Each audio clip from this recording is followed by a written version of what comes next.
আসসালামু আলাইকুম। আশা করি আপনারা ভালো আছেন। আল্লাহর রহমতে আমিও ভালো আছি। বেশ 2 দিন যাবত আমাদের দিকে প্রচুর পরিমাণ বৃষ্টি। কালকে রাতে অনেক পরিমাণ বৃষ্টি 2 দিনকার তুলনায়। এই বৃষ্টির কারণে কৃষক তার জমিতে ঠিক মতন হাল চাষ দিতে পারে না।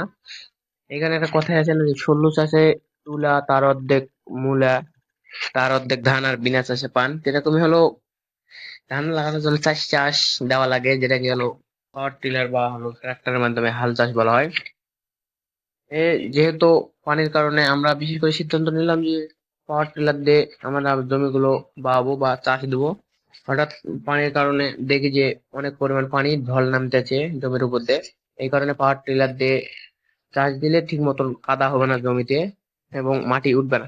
এই কারণে হঠাৎ সাইডে দেখি যে একটা চাচা তার ট্রাক্টর বাইতেছে। ওকে বললাম যে আমাদের আপনি জমি 5 বিঘা, আপনি কি বাই দিবেন? যে উনি বললেন বাই দিবে। তার কাম শুরু করলাম।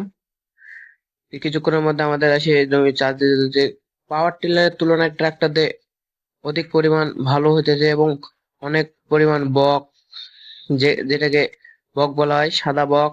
বক সাধারণত 3 ধরনের। সাদা একটি, মানে চর্মরোগের মতন, আর একটি অন্য কালারের।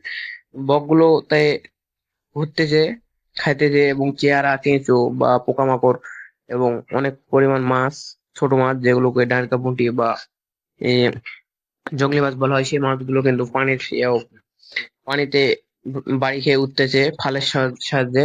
এই মাছগুলো কিন্তু পাখিরা খাইতেছে। এই ট্রাক দিয়ে হাল দেওয়ার সুবিধা হলো জমি একটাই অ্যাকুরেট হবে, একটু সমান হয় এবং টাইমও কম লাগে।